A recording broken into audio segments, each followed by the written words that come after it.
وعن جابر بن عبد الله رضي الله تعالى عنهما قال হযরত জাবির থেকে বর্ণিত তিনি বলেন মাসুইলা রাসূলুল্লাহ সাল্লাল্লাহু আলাইহি ওয়াসাল্লাম শাইআন ফাকাল লা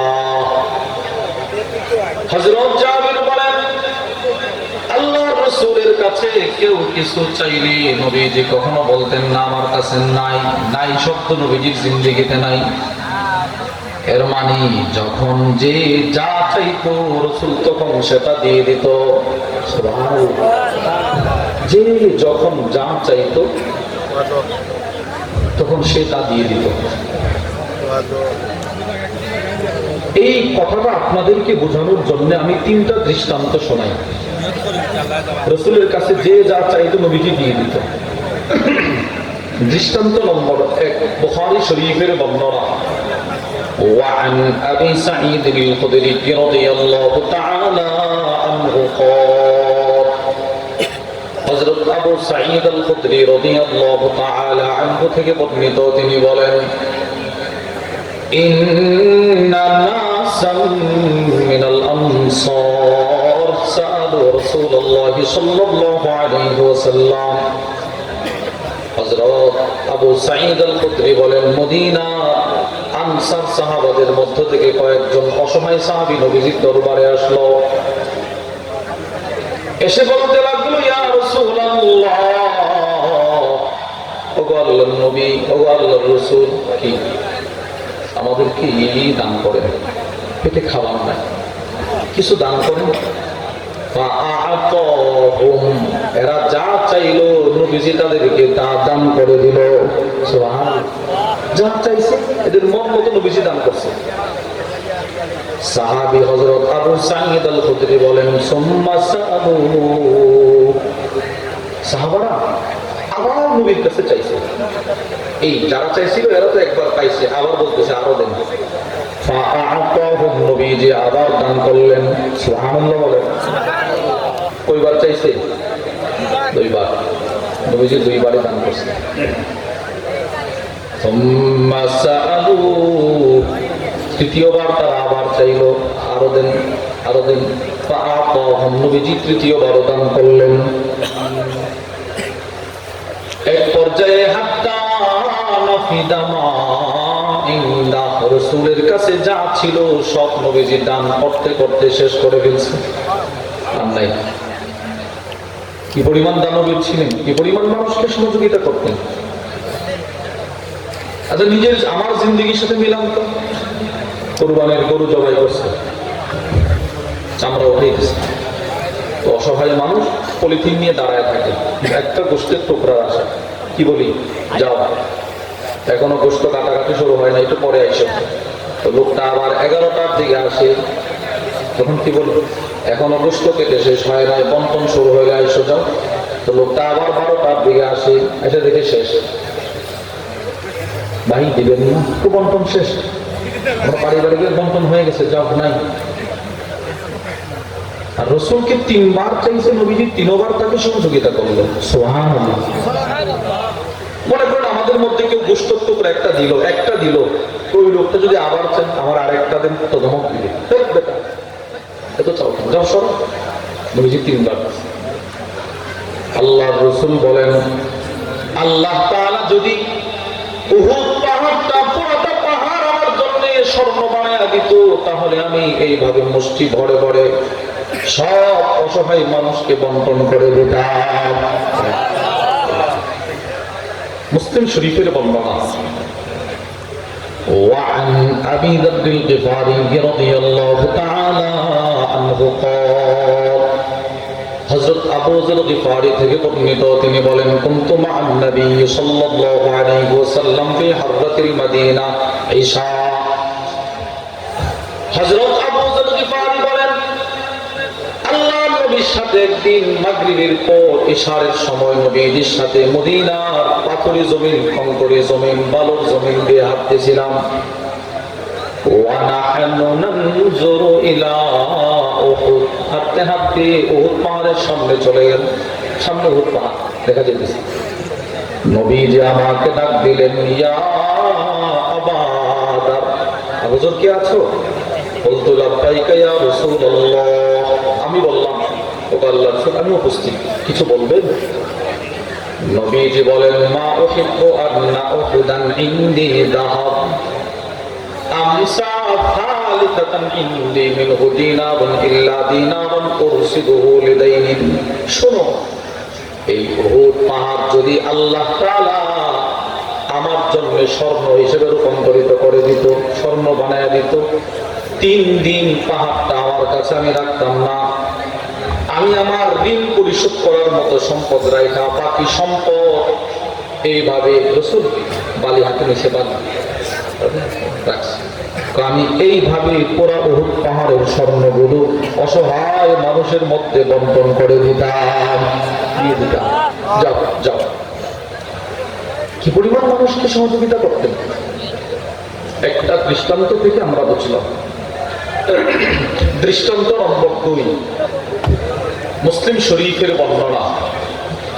وعن أنس بن مالك رضي الله تعالى عنه قال হযরত আনাস ইবনে মালিক থেকে বর্ণিত, তিনি বলেন, আন্না রাজুলান সাআলান নবী সাল্লাল্লাহু আলাইহি ওয়াসাল্লাম গানামান বাইনা জাবালাইন।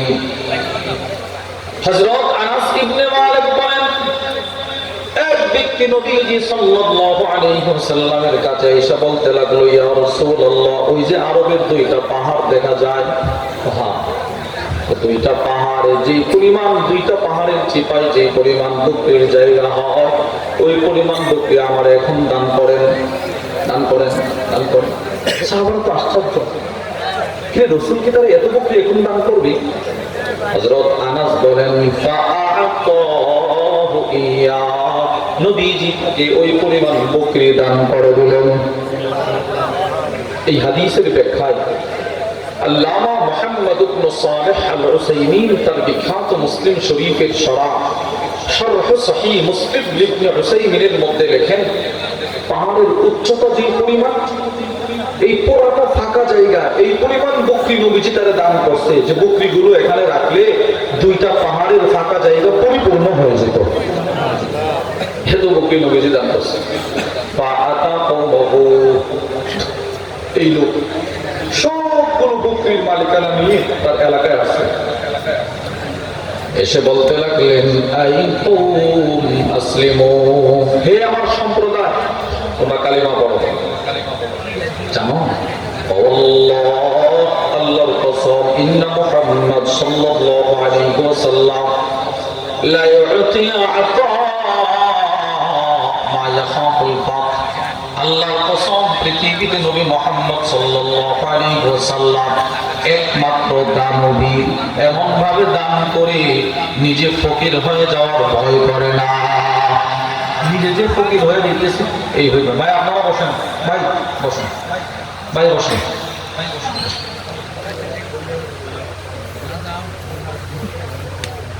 নবীজি এমন ভাবে দান করে যে নিজে যে শেষ হয়ে যাইতেছে, এই চিন্তা রাসূল জীবনে করতেন না, দান করতেই থাকতেন। আপনি এখন মনে মনে বলবেন, তাহলে হুজুর মানুষ বুঝি রাসূলের জমানাতে সম্পদের বুকে কালিমা পড়তেন? হযরত আনাস ইবনে মালিক এই হাদিসের শেষে এই প্রশ্নের জবাব দিচ্ছে।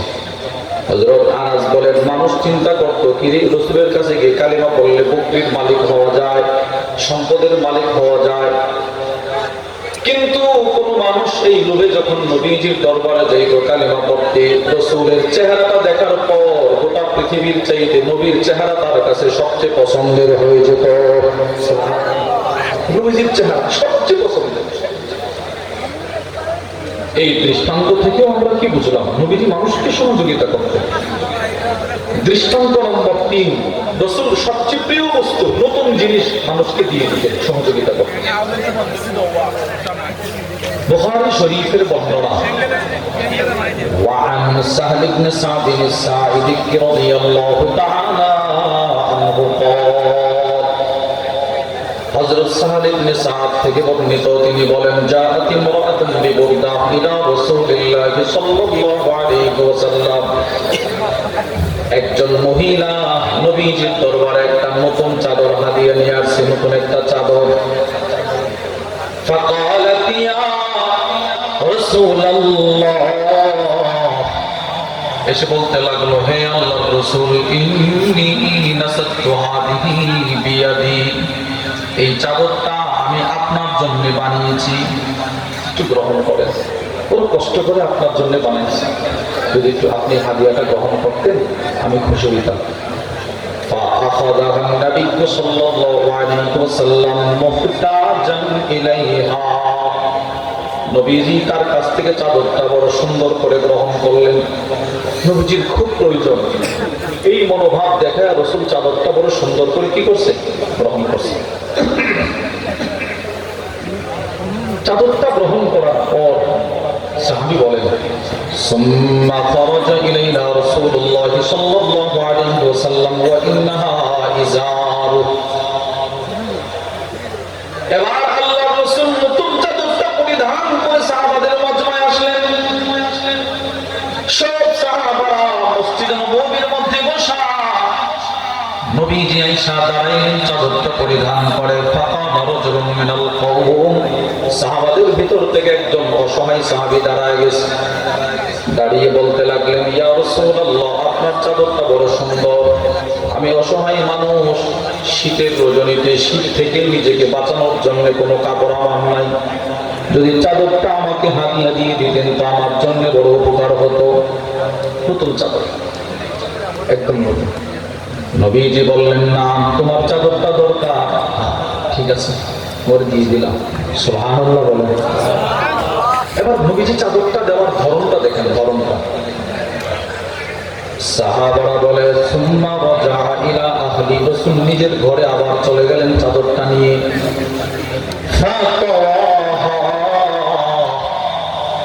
রাসূল নিজের হাতে চাদরটা আবার ভাঁজ করলেন। সুবহানাল্লাহ বলেন না, নিজে ভাঁজ করছেন সুন্দর করে। সুম্মা আরসালা বিহা ইলাইহি, নবীজি বললেন চাদরটা ওই লোকটাকে হাদিয়া দিয়ে আসো, পাঠিয়ে গেছে। এবার যে চাদর পাইল সে তো মহান খুশি, নবীজির চাদর হাদিয়া পাইলাম। কিন্তু ফাকাল লাহুল কওম, সব সাহাবারা সকলে তারা ধমকাইতে শুরু করলো, বেটা কাজটা ঠিক করছো তুমি, মা আহসানতা, কাজটা তুমি ঠিক করো নাই, কাজটা ঠিক করো নাই। কেন ভাই? সাআলতাহা ইয়া, তুমি নবীর কাছে চাদরটা কেন চাইলাম? চেয়ে বসলাম, বেটা তুই তো 2-4 দিন পরেও চাইতে পারতি, করতে পারতি। রাসূল মাত্র নতুন চাদরটা পরে আসছে আর তুমি নবীর কাছে চায়া বসছো। এখন কথাটা শোনেন, সব সাহাবারা ওই চাদরওয়ালাকে একটা কথা বলছে। সব সাহাবারা চাদরওয়ালাকে কি বলে জানেন? লাকাদ আলিমতা আন্নাহু লা ইয়ারুদ্দু সাইলা, তুমি ভালো করেই জানো নবীজির কাছে কেউ কিছু চাইলে নবীজি তারে খালি হাতে ফেরত পাঠায় না। বুঝলেন না? বোঝার পিছনে অমনোযোগিতা, এই অমনোযোগিতা। নবীজির কাছে কেউ কিছু চাইলে নবীজি নাই এই কথা বলে নাই, যে যেটা রাসূলের কাছে চাইতো নবীজির সাথে সাথে সেটা দিয়ে দিত। এই তুমি এটা জানো না, তুমি নবীজি দিয়ে দিই, তুমি কেন চাইবে? 10-12 দিন করেছে। সকলে তারা ধমকাইতেছে। এবার চাদরওয়ালা কি বলে দেখে, ওয়াল্লাহি মা সাআলতুহু লিতাকুনা কাফানি ইয়াওমা আমুত। ও আমার সাহাবায়ে কেরাম ভাইরা, আপনারা মনে করেছেন আমি রাসূলের কাছ থেকে চাদরটা চাইছি নিজের শরীরে পেছানোর জন্য, রাস্তায় রাস্তায় হাঁটার জন্য না। কেন চাইলাম? শীত থেকে বাঁচার জন্য না। তো কেন চাইলা? ওয়াল্লাহি মা সাআলতুহু লিতাকুনা কাফানি ইয়াওমা আমুত, পৃথিবী থেকে সকল মানুষ একদিন বিদায় হয়ে চলে যাবে, তোমরাও চলে যাইবা, আমিও চলে যাব। আমার ইন্তেকালের পূর্বে আমি আমার পরিবারকে বলে যাব, যেদিন আমার মরণ হয়ে যাবে বাজারের সাধারণ কোনো কাফনের কাপড় দিয়ে যেন আমার লাশ পেছানো না হয়। আমি আমার পরিবারকে বলে যাব, আমার ইন্তেকালের পর যে চাদরটা রাসূল আমাকে হাদিয়া দিয়েছিল ওই চাদরটা দিয়ে যেন আমার লাশটাকে পেছায়া কবরে রাখা হয়। নবীজির চাদর নিয়ে আমি কবরে যেতে চাই, এই বাস, আর কিছু না, শুধু নবীর চাদরটা আমার শরীরে থাকবে, এটা নিয়ে আমি কবরে যাব। হযরত সাদ ইবনে সাদ হাদিস বর্ণনা করে সাহাবী বলেন, ফাকানাত কাফানাহু, এই লোকটার যেদিন ইন্তেকাল হয়ে গেল, তার ইন্তেকালের পর আমি তার কবরের সামনে গিয়ে দেখি লোকটার শরীরের ভিতরে, শরীরের উপরে নবীর দেওয়া হাদিয়ার চাদরটা ছিল, শেষ কাফনের কাপড়। সুবহানাল্লাহ, নবীর চাদর নিয়ে কবর গেছে। তাহলে এই হাদিস থেকে আমরা কি বুঝলাম? নবীজি মানুষকে খুব সহযোগিতা করতেন। করতেন কি করতেন না বলেন? রাসূলুল্লাহ সাল্লাল্লাহু আলাইহি ওয়াসাল্লামের কাছ থেকে এই সিফাত শিখেছেন, অর্জন করেছেন সাহাবায়ে কেরাম। সমস্ত সাহাবারা মানুষকে সহযোগিতা করতেন। সাহাবাদের মধ্যে সর্বশ্রেষ্ঠ সাহাবী হযরত আবু বকর সিদ্দিক রাদিয়াল্লাহু আনহু, তিনিও মানুষকে সবচেয়ে বেশি সহযোগিতা করেছেন। অন্য মানুষকে কি পরিমাণ সহযোগিতা করেছিল পরের কথা, শুধু নবীকে কি পরিমাণ সহযোগিতা করেছেন দেখেন। নবীজি কি বলে, বুখারীর বর্ণনা, ওয়া আন আবি দারদা রাদিয়াল্লাহু তাআলা আনহু হযরত আবু দারদা থেকে বর্ণিত, তিনি বলেন, কুনতু জালিসান ইনদান নবী সাল্লাল্লাহু আলাইহি ওয়াসাল্লাম ইদ আকবালা আবু বকর সিদ্দিক, আমি একদিন নবীর সাথে বসা, ঠিক এমন সময় সিদ্দিক আকবর নবীর দরবারে ঢুকতেছেন। আবু বকর সিদ্দিক নবীর দরবারে কাপড়ের একটা কল্পনা এভাবে, কাপড়ের একটা অংশ উপরে উঠায় উঠায় রাগ নিয়ে ঢুকতেছে, কষ্টের ছাপ। নবীজি সাহাবাদেরকে বলতে লাগলেন, আম্মা সাহিবুকুম ফাকাত গামারা, ও সাহাবারা, তোমাদের সাথে আবু বকর হয়তো কারোর সাথে মনোমালিন্যতা করে আসছে। এই আবু বকর এই মুহূর্তে কারোর সাথে মনোমালিন্যতা করে আসছে, তার চেহারা দেখে বোঝা যাচ্ছে। ফাসাল্লামা, সিদ্দিক আকবর নবীজির দরবারে ঢুকলেন, ঢুকে বলতে লাগলেন, ইয়া রাসূলুল্লাহ ওয়া রাসূল ইন্নী কানা বাইনি ওয়া বাইনা ইবনিল খাত্তাব শাইউন, হ্যাঁ আমি আর উমর, আমরা দুইজনের মাঝখানে একটু মনোমালিন্যতা হয়েছে। হযরত আবু বকর সিদ্দিকের আখলাক কত সুন্দর দেখেন।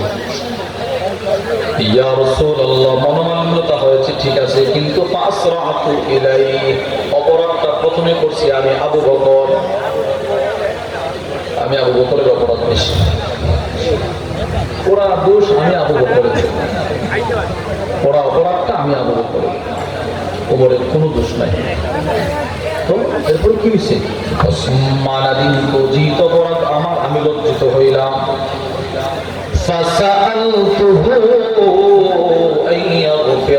আমি নিজে উমরের কাছে ক্ষমা চাইলাম। হযরত উমর আমাকে ক্ষমা করে নাই, আমি নিজে ক্ষমা চাইছি, আমার ক্ষমা করে নাই। এই জন্য আমি আপনার দরবারে চলে আসলাম। সাথে সাথে আল্লাহর রাসূল বলতে লাগলেন, আল্লাহ আপনি আবু বকরকে ক্ষমা করে দেন, আল্লাহ আপনি আবু বকরকে ক্ষমা করে দেন, আল্লাহ আপনি আবু বকরকে ক্ষমা করে দেন। তিনবার বলছে, তিনবার। এই হলো সিদ্দিক আকবরের অবস্থা। এবার আসেন হাদিসের দ্বিতীয় অংশ, উমরের ঘটনা। ওই দিক থেকে হযরত উমর লজ্জিত হয়েছে, আমি কাজটা কি করলাম। হযরত আবু বকর সিদ্দিক রাদিয়াল্লাহু আনহুর মতো ব্যক্তি আমার কাছে এসে ক্ষমা চাইলো, আমি তার ক্ষমা দিলাম না, কাজটা আমি ঠিক করি নাই। তিনি দৌড় দিয়া সিদ্দিক আকবরের বাড়িতে গেলেন। আবু বকর গিয়ে বলে, আবু বকর সিদ্দিক কি ঘরে আছেন? না, ঘর থেকে জবাব আসছে সিদ্দিক আকবর ঘরে নাই।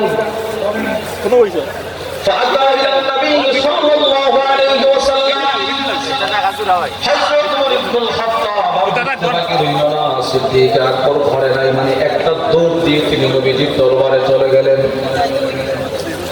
হযরত আবু দারদা বলেন, ফাজআলা ওয়াজহুন নবী সাল্লাল্লাহু আলাইহি ওয়াসাল্লাম ইয়াতামাহার, নবীজি তার চেহারা দেখে রাসূলের চেহারা লাল হয়ে গেছে, রাগে লাল হয়ে গেছে।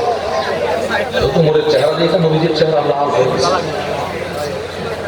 ঠিক তখন হযরত আবু বকর সিদ্দিক রাদিয়াল্লাহু আনহু উমরকে বাঁচানোর জন্য নবীকে বলে, ইয়া রাসূলুল্লাহ ওয়াল্লাহি আনা কুনতু আযলিম, ওগো নবীজি আল্লাহর কসম উমরের কোনো দোষ নাই, কোনো অপরাধ নাই, অপরাধ সব আমার সব অপরাধ, আমার ভাই উমরের কোনো দোষ নাই, কোনো অপরাধ নাই। তাহলে কি বুঝলেন? রাসূলুল্লাহ সাল্লাল্লাহু আলাইহি ওয়াসাল্লামের সামনে থেকে উমরের আবু বকর বাঁচাইতে চেয়েছে। নবীজি বলছেন, আল্লাহ রাসূল দাঁড়িয়ে গেলেন, চোখের পানি ছেড়ে দিয়ে ছোট্ট একটা ভাষণ দিলেন, ইন্নাল্লাহা বা'আসানি ইলাইকুম ফাকুনতুম কাযাবতা। নবীজি বলেন, ও আরবের মানুষ শোনো, আল্লাহ পাক যখন আমাকে তোমাদের কাছে নবী করে পাঠিয়েছিল, তোমরা সকলেই বলেছিলে আমি মিথ্যুক, আপনি মিথ্যুক। ওমর, তুমি তো আমার মাথা কাটার জন্যও দাঁড়ায় গেছিলে। পৃথিবীর সব মানুষ যেদিন আমাকে মিথ্যুক মিথ্যুক বলে তীর মারতেছিল, ওই দিন যে মানুষটা সর্বপ্রথম সাক্ষাতে আমাকে বলেছিল আপনি সত্যবাদী, ওই মানুষটা হলো আমার আবু বকর। আবার বলছে আমি সত্য। কি সেই ঘটনা? কখন বলেছিল আপনি সত্য? এটার বিস্তারিত আরেকটা আলোচনা, এটা বলার সুযোগ নেই, সুযোগ নয়, আমার মন মানসিকতাও নেই। এরপর নবীজি বলে, ওয়াসানি বিনাফসিহি ওয়া মালিহি, আল্লাহ আপনি সাক্ষী থাকুন আমার আবু বকর আমাকে জানে মালে সহযোগিতা করেছে। সুবহানাল্লাহ। এই আরবের মানুষ শোনো, আমার আবু বকর আমাকে জানে মালে সহযোগিতা করেছে। আমরা যেন প্রশ্ন করলাম, ইয়া রাসূলুল্লাহ আপনি সিদ্দিক আকবরের কথাটা বললেন যে তিনি আপনাদের মালে সহযোগিতা করছে, কি রকম সহযোগিতা? নবীজি জবাব দেয়, তিরমিজির বর্ণনা, وعن أبي هريرة رضي الله تعالى عنه قال, হযরত আবু হুরায়রা থেকে বর্ণিত, তিনি বলেন, قال رسول الله صلى الله عليه وسلم, আল্লাহর রাসূল বলেন, মা লি আহাদিন ইনদানা ইয়াদুন ইল্লা ওয়াকাদ কাফাইনা,